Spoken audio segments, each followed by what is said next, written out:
Okay, Assalamualaikum dan selamat datang kepada episod 25 dalam rancangan Sembang Ilmiah, di mana kita membincangkan isu-isu negara yang berlaku maupun dalam negara maupun luar negara. Jadi kat sini kita bertempat di mana ni? Kat UUM, depan Chancellery Sultan Salahuddin. Di mana kali ini kita ingin membincangkan tentang reformasi pentadbiran awam. Jadi sebelum tu kita nak masuk dulu dengan pengenalan. Apakah maksud reformasi pentadbiran awam ni?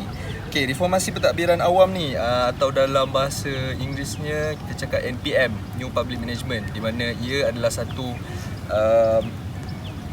pendekatan dan model pengurusan yang berlaku pada abad 20, di mana negara-negara start mula membuat satu pembaharuan dalam sistem pentadbiran, di mana untuk meningkatkan accountability dan efisiensi dalam pengurusan tersebut. Jadi sebelum kita masuk dengan lebih dalam lagi tentang isu ini, kita nak kenalkan dulu kepada para panel jemputan. Jadi kita boleh mulakan dengan kiri dulu.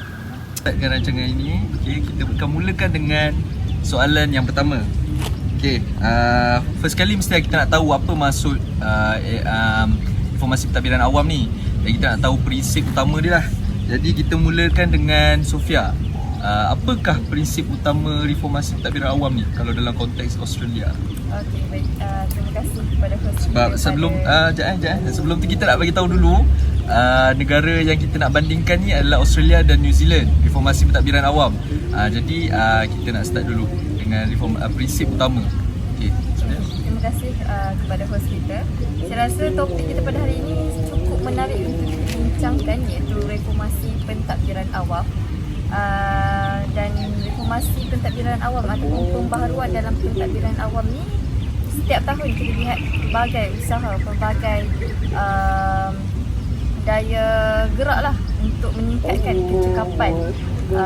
kecekapan, keberkesanan, accountability di dalam sesuatu pengurusan sektor awam itu sendiri. Dan saya kira dekat negara masing-masing, tak kira lah Australia maupun New Zealand, semua masing-masing menjalankan prinsip masing-masing.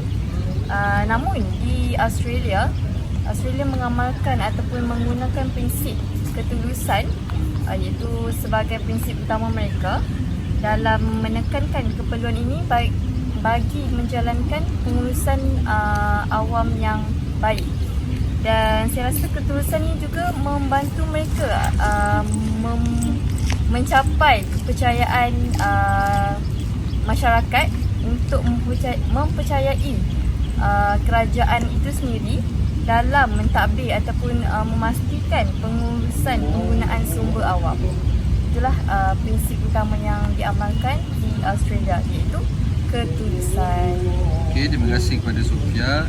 Kita nak beranjak pula kepada prinsip utama reformasi pentadbiran awam di New Zealand. Jadi nak tanya Naswa pula, apa itu prinsip utama ni? Okey, bagi negara New Zealand ni, dia ada satu prinsip utama mereka, iaitu inovasi dan pembaharuan. Di kata lain, innovation and reform.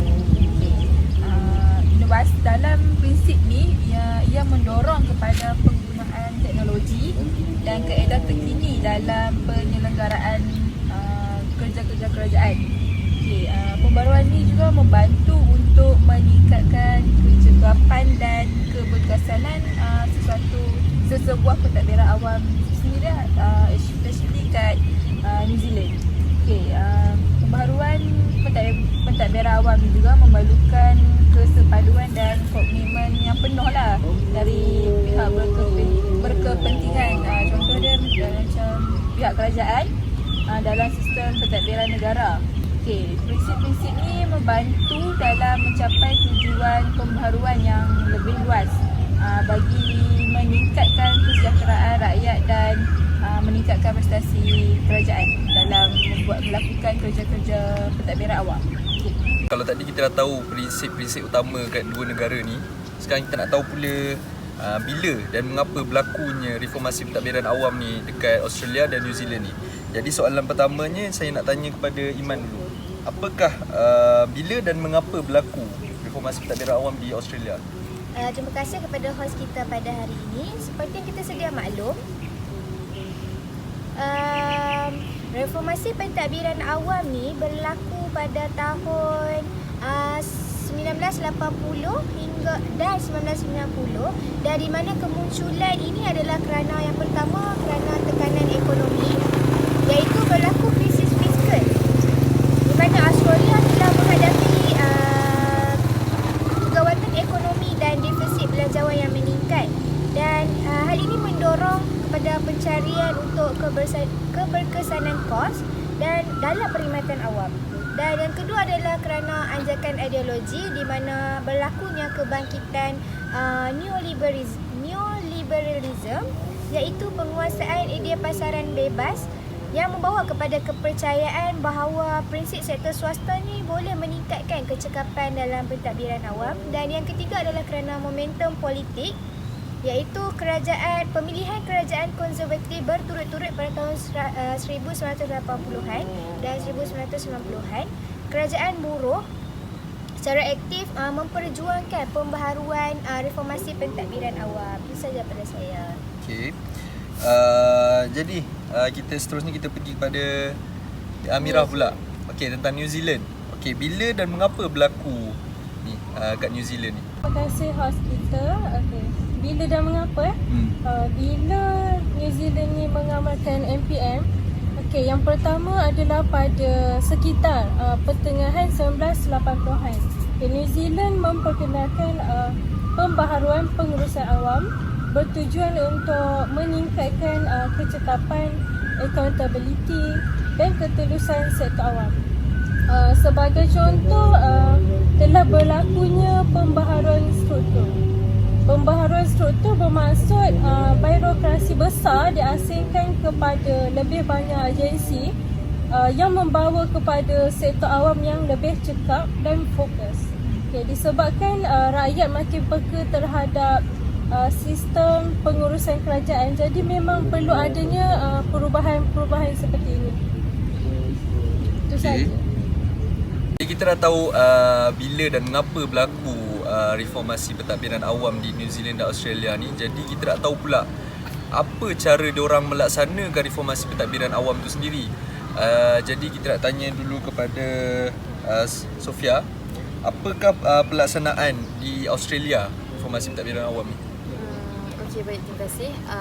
Saya kira pelaksanaan NPM ni dia mempunyai satu proses yang kompleks. Ada satu proses yang mempunyai pelbagai cabaran yang tak kiralah daripada bukan peristiwa itu sendiri, tapi tumpuan tu lebih kepada penswastaan. Yes, penswastaan dan juga pengurusan prestasi tu. Maksudnya pelaksanaan dasar dalam pentadbiran awam tu bukan sahaja kepada penswastaan, tetapi pengurusan prestasi, keselamatan, struktur pentadbiran tu, dan juga mekanisme apa yang digunakan dalam sesuatu pelaksanaan. Dan saya kira di Australia sebenarnya bermula pada awal 1980-an lagi, seperti yang dikata oleh Cik Iman, bermula pada 1980-an. Permulaannya tu dimulakan dengan satu kajian, iaitu pada 1984, iaitu berkenaan dengan perkhidmatan awam, yang mana Australia ni menjalankan kajian yang menyokong untuk menggunakan prinsip seperti perniagaan dan desentralisasi dalam sesuatu pentadbiran awam. Selain itu juga pada 1990-an Australia telah mendalami dengan lebih dalam untuk melaksanakan dasar ataupun pembaharuan ni dengan memperuntukkan sumber berdasarkan rentas hubungan daripada jabatan-jabatan lain, sektor swasta, sektor-sektor lain, yang mana bagi menjalankan pelaksanaan dasar tu dengan lebih cekap dan tidak bergantung kepada kerajaan itu sendiri. Itu sahaja daripada saya. Okey, kita dah tahu pelaksanaan dari segi di Australia. Kita nak tahu pula pelaksanaan daripada New Zealand pula. Okey, Cik Mira. NPM di New Zealand macam pembaharuan dia sama je macam Australia, sekitar 1980-an. Cumanya pelaksanaannya adalah berbeza. Adalah seperti penurunan kuasa dan pengurusan. Okay.